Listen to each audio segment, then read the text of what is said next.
So basically, I'll cover digital implant planning and surgical guide fabrication demonstration. Disclaimer: this presentation has cases performed by mentors and co-mentors of this course. Few images are from internet. I have no conflict of interest other than the above statements. So I will discuss this topic under the following headlines. Introduction: what is guided surgery and what is its need?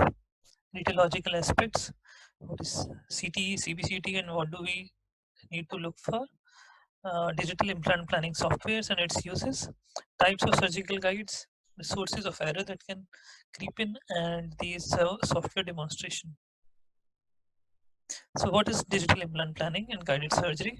By definition, it is selection of implant sites and placement of dental implants employing surgical templates developed with CBCT scans and software program. So you can appreciate that we are talking about three things: the surgical templates, the CBCT scans, and the software program that is used to read these CBCT scans and then form a surgical template.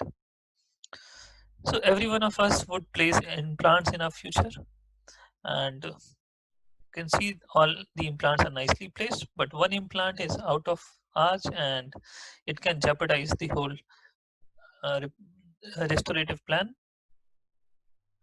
So the next thing is that the drill follows the path of least resistance. Wherever there is a soft bone, the drill will go in that direction. And if there is no physical limiting device, it can penetrate through the anatomical structures and can damage the vessels in this region. As you can see in this image, where the drill has penetrated the mylohyoid ridge and can injure the vessels in this region. I don't know how to rehabilitate such situations. So every one of us know that CBCT is used for dental implant planning, but how is it used? We don't know. According to one of the consensus report on the use of CBCT by International Congress on Oral Implantology in 2012, stated that the use of CBCT requires a specific skill set that until recently has not been taught in dental schools at either the undergraduate or postgraduate levels. Therefore, it is also recommended that clinicians who are providing dental implant procedures for their patients become knowledgeable in 3D diagnosis and treatment planning concepts and become familiar with interactive treatment planning software applications. So, most of us will restrict ourselves to just viewing a CBCT on these few sections like panoramic, the 3D structures, the tangential view, the coronal view, and the axial slices, but it is not an optimum use of CBCT. So CT guided surgeries or CBCT guided surgeries are classified as passive, semi-active, and active. You call it active when you use the CBCT data, feed it into a software, do the planning, and then generate surgical templates or surgical guides. Then you are actively or using the CBCT data, you are using the CBCT data to its optimum. Once you have decided the CBCT, you want to go for a CBCT, there is a specific protocol for CBCT that you want to do in implant planning cases. The patient should be in a seating position. The head should be neutral with centric jaw relation. A cotton roll should be placed in the vestibule. Separation of the upper and lower jaws. Radiographic templates or intraoral markers should be worn during the acquisition of CBCT image. CBCT should not be older than 3 months. And the scan parameters are, it should be in a 512 into 512 or 768 into 768 matrix. And the field of view should be largest available or the region of interest. The voxel size should be 0.3 millimeters and the data should be exported as DICOM. So once you have got CBCT, okay, so in this image you can see that the teeth are separated and the mucosa is separated from the dentures with the help of cotton rolls. In the image A, the radiographic guide is made with the help of barium sulfate, so it is radio opaque and you can easily make out the outline of the prosthesis. But in cases where the prosthesis outline is it is not made from a radio opaque material, you need to separate the soft tissues with the help of cotton rolls. As you can see here, you can easily make out the shape of the prosthesis, and it will help you in later in the segmentation and planning. And you need to do an occlusal separation, because if there is a metallic restoration in the maxilla, the spillover due to the artifacts can cause difficulty in segmenting the lower jaw also. And sometimes you might scan the patient with his dentures inside, and when you do so, you should not put a bite fork, which are usually placed when you are scanning on a CBCT machine. This can cause unseating of the maxillary denture in the posterior region and can cause source of error. So you can use a chin cup but not a bite fork. So once you have got a proper CBCT, you need a software to use that. The various software that are available are Simplant, Noble Clinician, Co-Diagnostic, 360 DPS, InVivo 5, and Blue Sky Plan. So these systems are classified as open system and closed systems. The Noble Clinician is a closed system. It can only be used for planning the Noble implants. The Co-Diagnostics is a closed system. It can be used only for Straumann implants. Rest of the systems are open system, and you can use them for any implant manufacturing company. So we will be discussing our Blue Sky plan. Once you import the data, you can do the digital planning of the implants. You can view the data in cross section, in the axial section, in the 3D sections. You can also digitally plan the surgical guides on this, and also check the length and diameter of the implant that should be used. As you can see in this image, the yellow outline that you see, it is the nerve.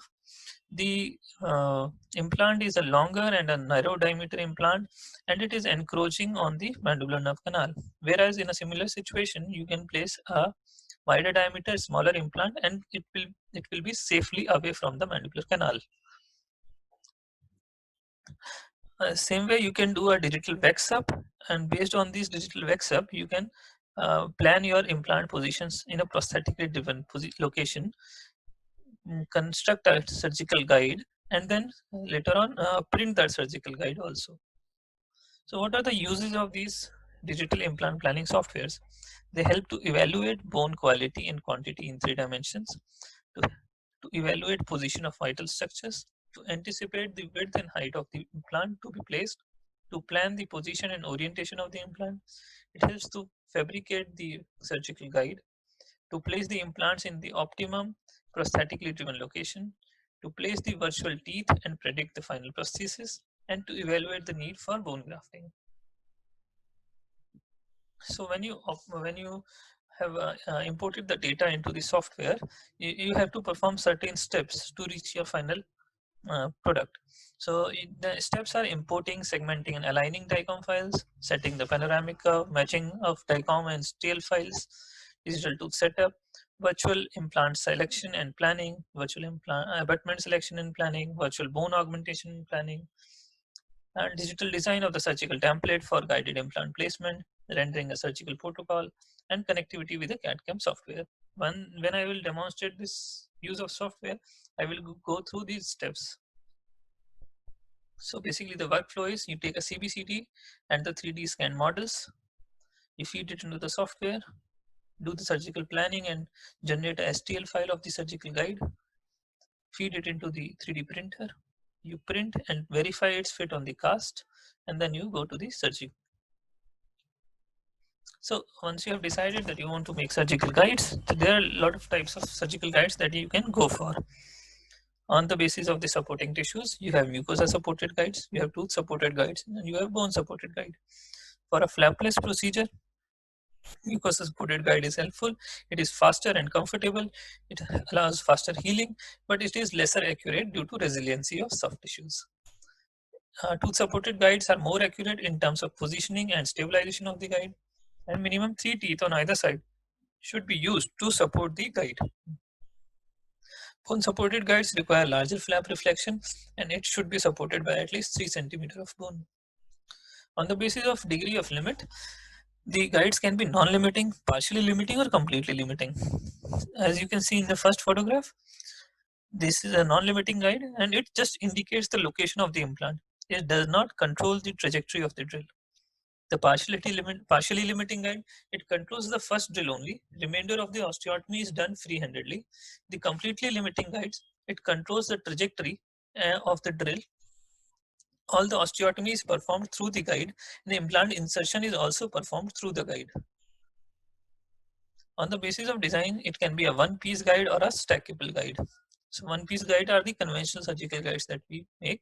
These stackable guides, they are basically used in cases where a sequential step is being performed. Like first the tabling or the shelving of the bone is done, bone reduction is done. So the first guide helps you to reduce the bone, and the second guide acts as a drill guide. So this first guide has a receptacle, or it accepts the second guide. The second guide can fit on to the first guide, so it is called as a stackable guide. On the basis of manufacturing process, it can be a 3D printed guide or it can be a milled guide. Advantages of computer guided treatment planning and surgery: visualize potential implant sites in 3D in relation to the proposed prosthesis. It helps in precise implant placement. It lessens the risk of compromising adjacent vital structures. There is a prefabrication of the prosthesis possible, abutment selection is possible, and immediate loading can be achieved. It enables flapless surgery and better implant distribution pattern for more favorable biomechanics can be evaluated. Every time you print, you go through all these steps, there are chances of incorporating errors into the guide. So what all the sources of error are: improper scanning of the patient or intraoral appliance, improper segmentation of the bone, faulty stitching of the optical scan of the models onto the CBCT data, errors while digital implant planning, errors while orienting the model on the 3D printer, errors due to expired resin material or partially cured material, errors due to inadequate calibration of the 3D printer, and errors due to overcuring during post-processing. So I will go to the software demonstration since we all are interested in dental implants and it is a more common procedure. I will be demonstrating the use of Blue Sky Plan for the dental implant planning, but it has many other applications also that you can uh, see on the internet. So when you open the software, it shows with this window. It has crown and bridge, model editing, dentures, orthodontics, surgical guides. These are the different modules available. We will select the surgical guide. When you hover over these buttons, it shows you what it is meant for. Like in this case, start a new easy case of implant planning on patient CT data using a wizard tool. Start planning a new case from patient CT data. So I want to start a new case with the patient CT data. I will click on this. I have already saved the data. I hope you have also saved it. There is a link that has already been shared for you to download the data. So you can select the data. Okay. And it starts importing. So you can see the matrix is 616 into 616 into 616 oxes. So this is a very good data.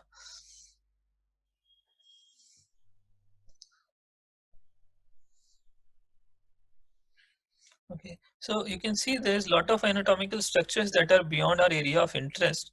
So I want to crop this data so that the memory requirements are low and the processing is faster.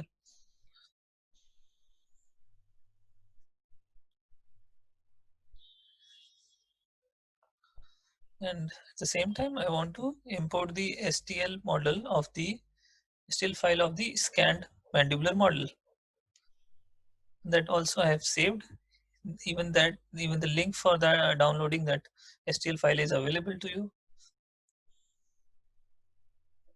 Okay, so there is a, you have to select, it's a mandible, it's a mandibular scan file. So there is an interesting option in this software. It automatically stitches the STL file onto the CBCT data. In case it does not do so, then you have to do it manually. There is an option for manual stitching also.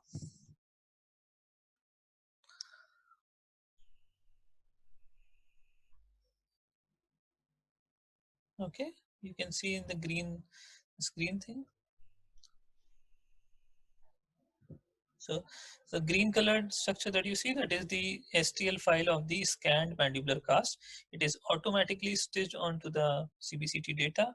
You can verify its fit. The green outline is the outline of the STL file. And you see it is nicely following the contours of the tooth.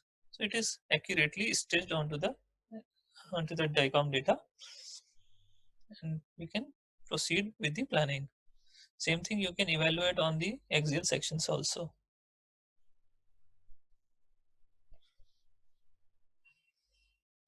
Next is the align the setting up of the panoramic curve. This setting of the panoramic curves allows you to generate an accurate panoramic view. So holding on to these yellow colored boxes and dragging them, you can easily adjust the panoramic curve. Same way on the other side you do. Holding on to the red box, it will uh, move the whole curve along like this. Okay. So you can see when you are adjusting the panoramic curve, there are changes happening in the panoramic view.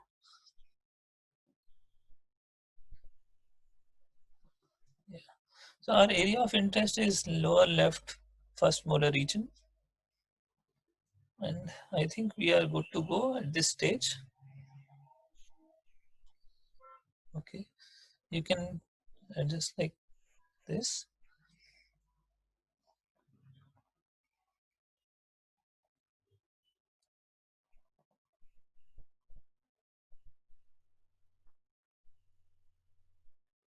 So I want to show you this thing. This violet colored section corresponds to this violet line, the yellow colored section to this yellow line, and the red color to this yellow to this red line. So you have you are viewing this area of the mandible in sections of 1 millimeter thickness. As you can see, 35, 36, and 37 millimeters. Okay, you can adjust the thickness of the slices also.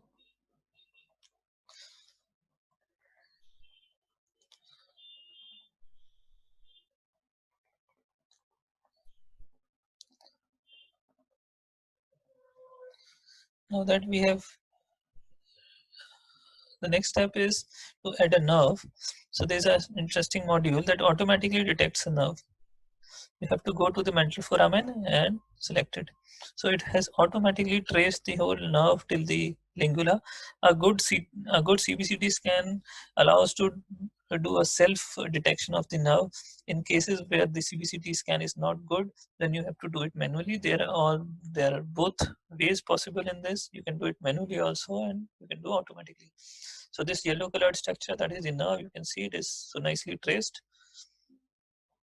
Once you have traced this nerve, next step is you want to do the measurements in the region where you want to place the implant.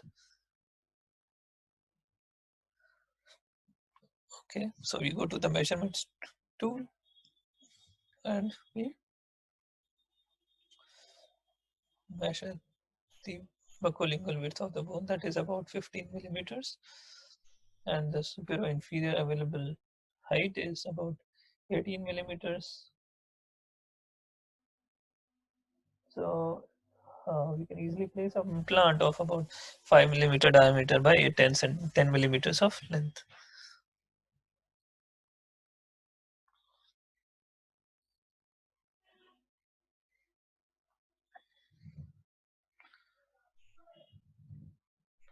So now I want to continue with the implant planning. I want to place a tooth along with an implant in this region.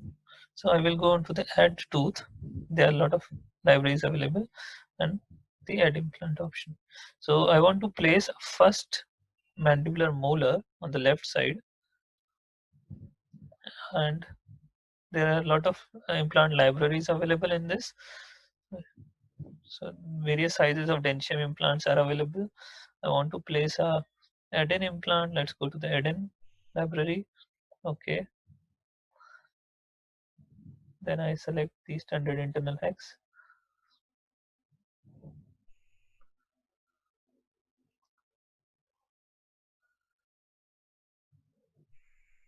and then I select the length of the implant and diameter. So it is available in 5 millimeter diameter implant with a 3.5 millimeter apical diameter and the length about 10 millimeters.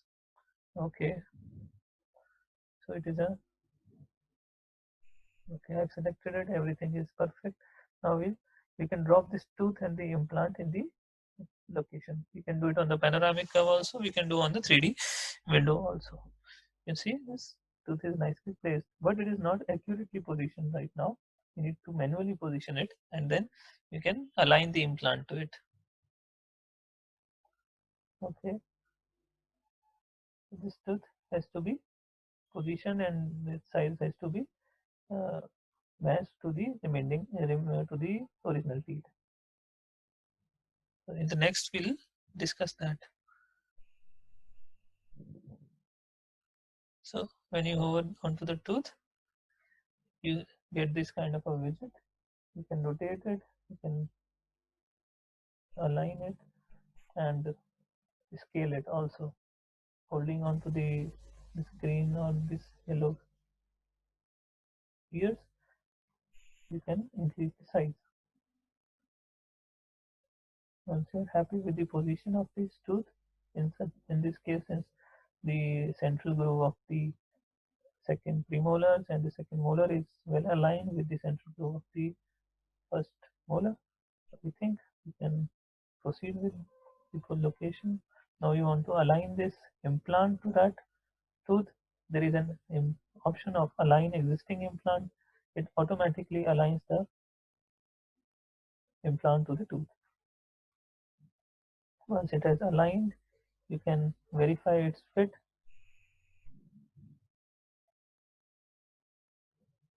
Okay. Now, once it is aligned, you can verify its fit on the cross sections also. That the implant is slightly submerged in this case, and you want to take it a little high, yeah, and you can do that adjustment. And it is well away from the lingual cortex, well away from the nerve, and the position is accurate. Okay. So I think now this I'm happy with the position location of the implant, and this implant is in a prosthetically driven location.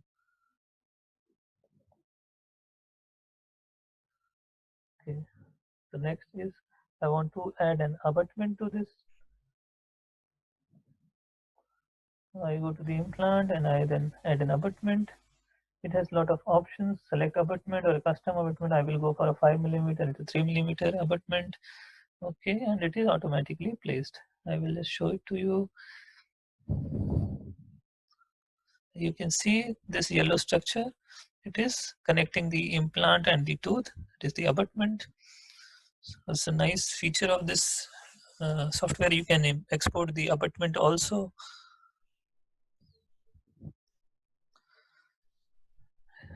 Next is I'm happy with the location and I want to proceed with the guide fabrication. So most important part of a guide is the guide tube. So you have to alter the dimensions of the guide tube. You can uh, generally it is by default based on the implant size and the kit that you will be using. Okay, so basically you keep it about a 4 millimeter height. You can see that the implant is well centered between the guide tube. Okay. And you can also check it on the cross sections. It is well centered.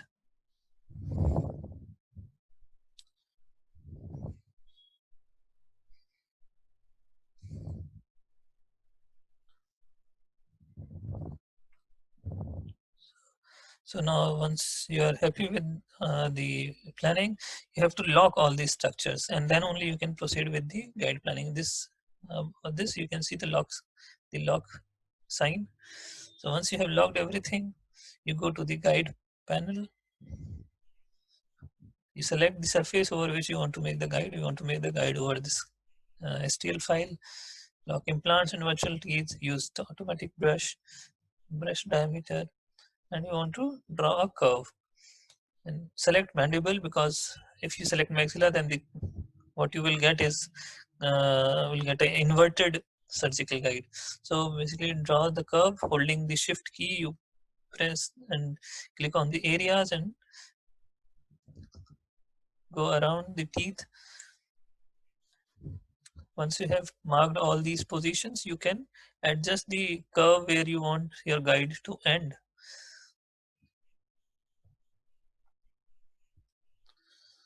Okay, so holding on to these nodes, you can just reposition them in such a way that your guide is away from the height of contours, does not go into the undercuts. Okay.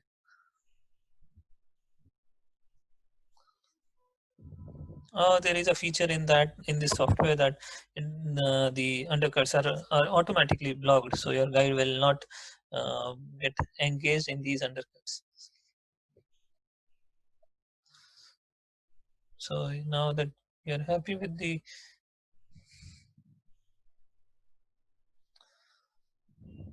now, okay, if you are happy with the location of your curves, then you go ahead with the create surgical guide option. The create surgical guide option, it takes a little long because it is a lot of processing, so it will take some time. And this thing you get, that is the blue colored structure, that is the surgical guide. And you hide all other structures. See how well centered the implant is through the hole.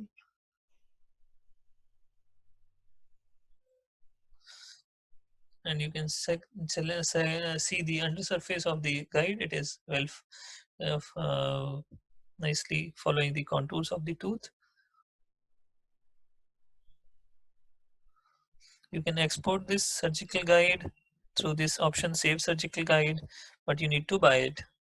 When you install the software for the first time, you get 2 exports free, and then you have to buy. So basically you can plan 2 cases for free, and then you can uh, put a text onto this guide like this using the text tool, and you can apply the text.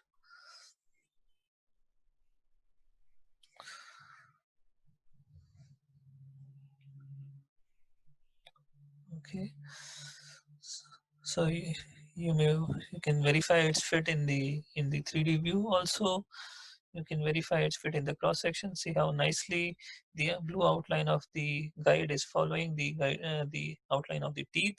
So it is nicely seating over the teeth. You can also verify its fit on the axial section.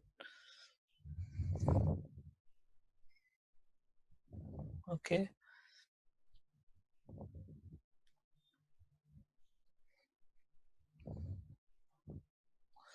And when you have decided to export this or save the surgical guides, you have the options to export it in a standard or high or a very high quality. But when you go for a high or very high, it takes a lot of time. You can also export the nerves, the surfaces, the mandibular and maxillary casts, the implants, the abutments, and the surgical guide, and print all of these. These are exported as STL files, and you can play around with these STL files. So I hope that was fruitful for you. And if you have any queries, you can reach me on this email.